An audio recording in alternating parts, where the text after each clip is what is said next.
చంద్రబాబు నాయుడు గారు ఇప్పుడు తెలంగాణ వాదం గురించి, తెలంగాణ రాష్ట్ర విభజన గురించి అప్పుడు వ్యాఖ్యలు వచ్చాయి. తలసాని శ్రీనివాస్ యాదవ్ గారు ఒక విధంగా చెప్పారు. ఆ విషయంలోనే మీకు కొద్దిగా కూడా అంటే పత్రికల్లో లేనిపోయిన వార్తలు వచ్చాయి. దాన్ని మీకు కొద్దిగా డ్యామేజ్ కూడా జరిగింది కదా. ఇవన్నీ మనం పక్కన పెట్టుకుంటే ప్రత్యేక తెలంగాణకు నేను అనుకూలము అంటూ చంద్రబాబు నాయుడు గారు ఆ రోజు లేఖ ఇచ్చారా లేదా? ఆ రోజు ఇవ్వలేదు, తర్వాత ఇచ్చిండు.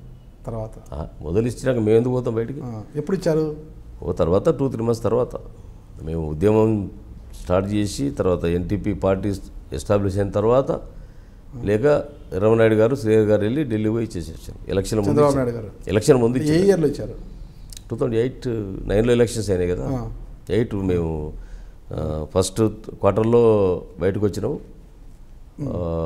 2-3 months తర్వాత ఇచ్చారు. 2008లో ఆయన ఎవరెవరు వెళ్ళి ఇచ్చి వచ్చారు అక్కడ లెటరు? అప్పుడు రామనాయుడు శ్రీహరి గారు వెళ్ళి ఆ రోజున తీసుకున్న నిర్ణయం అనుకూల నిర్ణయాన్ని అక్కడ వాళ్ళు ఇచ్చేసి వచ్చారు. మీరు చూసారా లెటర్ని? అది ఓపెన్ డొమైన్లో ఉంది కదా. ఇట్ ఈస్ అండ్ పబ్లిక్ డొమైన్లో ఉన్న లెటరే. అందులో ఇవర్ కేసీఆర్ అప్రిషియేట్ చేసిండు. అసలు ఏ రాజకీయ పార్టీ ఇంత స్పష్టంగా ఇంత క్లారిటీగా విభజన గురించి ఇచ్చిన సందర్భాలు లేవని ఆయనే చాలా సందర్భంగా చెప్పిండు. మేము కూడా అప్రిషియేట్ చేసినాం. We want that same thing అని. సో ఆ విషయంలో we got our answer. TDP అంత క్లారిటీగా రాష్ట్ర విభజనకు లేఖ ఇచ్చినప్పుడు ఈరోజు టీడీపీతోనే ప్రధానంగా పోరు, అంటే కాంగ్రెస్ టీడీపీలతో ప్రధానంగా పోరు జరుగుతున్న, టీడీపీతో కూడా ఒకవైపు పోరు జరుగుతుంది. రేవంత్ రెడ్డి గారితో ముఖ్యంగా పెద్ద ఎత్తున పోరు జరుగుతుంది కదా టీఆర్ఎస్కి. కారణం ఏమంటారు? టీఆర్ఎస్లో కేసీఆర్కి ఉన్న బలం అదే. కొన్ని సందర్భాల్లో అదే బలహీనత కూడా మారుతుంది. కొన్ని రోజులు ఒకరిని ఒకసారి నమ్మేయచ్చు, కొందరిని కొన్నిసార్లు నమ్మేయచ్చు, అందరినీ అన్నిసార్లు నమ్మేయలేము. ఇది మనకు నానుడి, పెద్దలు ఇచ్చిన నానుడి.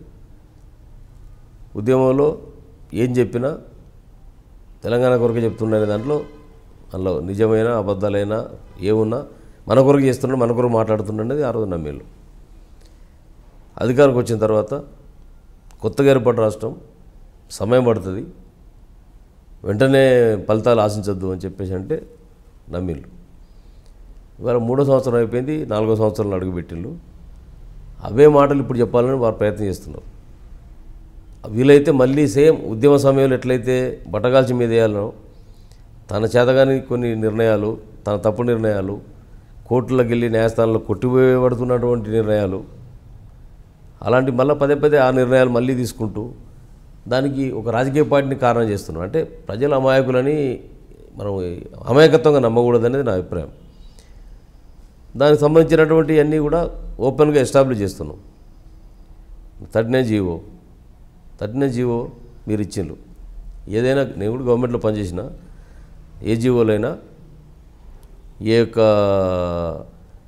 అమెండ్మెంట్స్ అయినా శాసనసభలు చర్చ చేస్తారు, లేకపోతే క్యాబినెట్ కలెక్టివ్ డిసిషన్ తీసుకుంటుంది. తర్వాత జీవోల విషయం అయితే ఆ 39 జీవోలు ఏముందంటే CM desires to constitute a village level and mandal level and district level and state level రైతు సమన్వయ కమిటీస్. ఒకళ్ళు డిజైర్ మీద ఆ కమిటీలు రావు. One man cannot have a desire. Budget allocation 500 కోట్లు నేను దాన్ని ఫండ్ కింద ఇస్తున్నా అని చెప్పేసి అని ఫైనాన్స్ కాంకరెన్స్ లేకుండా, ఫైనాన్స్ బడ్జెట్ అప్రూవల్ లేకుండా పెట్టకూడదు.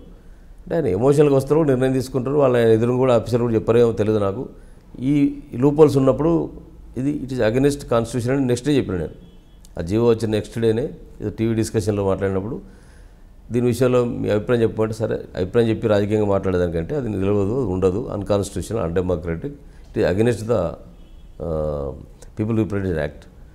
సో నీకు 3 ప్యారలల్ డిపార్ట్మెంట్స్కి అగెనిస్ట్గా ఒక కమిటీలు ఇస్తున్నారు. దాని సెలక్షన్ ప్రాసెస్ లేదు, రోస్టర్ మెథడ్ లేదు, వాళ్ళకున్న క్వాలిఫికేషన్ లేదు, ఎక్స్పర్టైజ్ లేదు. సో అన్ని ఎక్స్పర్టైజ్ ఉన్నటువంటి agriculture department, revenue department, market department అన్ని పవర్స్ అన్ని వాళ్ళ పేరు చైర్లో పెడితే వాళ్ళకు జ్యుడిషియరీ, క్వాజి జ్యుడిషియరీ పవర్స్ ఉన్న వాళ్ళందరినీ కూడా కంట్రోల్ చేసే పవర్ వీళ్ళకు బై నామినేషన్ తోటి. It is highly undemocratic. It's cannot be with stand in front of the law. Constitution against చెప్పిన.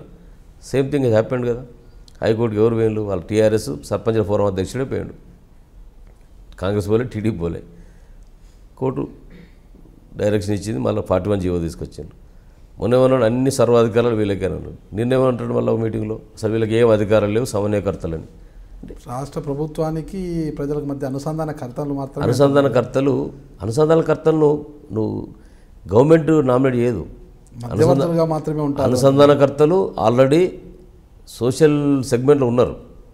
గ్రామాల్లో రైతు సంఘాలు ఉన్నాయి, గ్రామాలలో నీటి సంఘాలు ఉన్నాయి, గ్రామాలలో మార్కెట్ కమిటీలు ఉన్నాయి, గ్రామాలలో ఎలక్టెడ్ పర్సన్స్ ఉన్నారు, వార్డు మెంబర్లు, సర్పంచులు ఉన్నారు.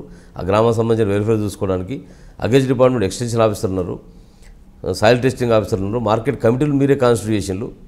మార్కెట్ కమిటీలు పొలిటికల్ కాన్స్టిట్యూషనే కదా. వాళ్ళు మార్కెట్ యార్డ్ను కంట్రోల్ చేయడం, ధరలు స్థిరీకరించుకోవడానికి వీలైనంత వాళ్ళకి మద్దతుగా ఉండడానికి వాళ్ళని పెట్టుకుని ఇన్ని ప్యారలల్ వ్యవస్థలను పెట్టి వాటన్నిటిపైన సూపర్ సీట్ ఏ క్వాలిఫికేషన్ వెళ్ళి వాళ్ళని కంట్రోల్ చేయమని పెడితే అది ఎట్లా నిలుస్తుంది? అది how it is can possible? ఇప్పుడు నన్ను పెట్టి నన్ను అపాయింట్ చేసి ముఖ్యమంత్రి గారు పెద్దరెడ్డి గారు చెప్పినట్టు వినాలని ఒక జీవో తీస్తే నిలుస్తుంది? అది దానికి డెమోక్రటిక్ ప్రాసెస్లో, అది ఎలక్షన్ ప్రాసెస్లో హైరార్కీ నుండి ఒక మెజారిటీ పీపుల్ యాక్సెప్టెన్స్తో వచ్చిన పర్సన్ చేరది. అది ఊరికే రాలే. That is the meaning of the democracy. మన అటోక్రసీ లేం కదా. రాజకీయ వ్యవస్థలు ఉంటే వ్యక్తి నిర్ణయమే నడుస్తుంది, రాజు ఏం చెప్తే అది నడుస్తుంది. But this is democracy, it is not autocracy. Bureaucracy కాదు, అటోక్రసీ కాదు. ఇది ఇండివిజువల్గా తీసుకునే నిర్ణయాలు తీసుకునేటువంటి వ్యవస్థ కాదు. ఇది కార్పొరేట్ ఏజెన్సీ కూడా కాదు, పర్సనల్ కన్సర్న్ కంపెనీ కాదు. అది పబ్లిక్ లిమిటెడ్ కంపెనీలో one can take a decision without a board మెంబర్లు అప్రూవల్ లేకుండా, షేర్ హోల్డర్ స్టేక్ లేకుండా నిర్ణయాలు జరుగుతాయా? విత్ ఇన్ ద ఫ్రేమ్లో తప్ప. నీ ప్రైవేట్ కన్సర్న్ అంటే నీ ఇష్టం. అది నీ ఫ్యామిలీ కన్సర్న్, నీ ప్రైవేట్ కన్సర్న్ అంటే దట్ అప్ టు యూ.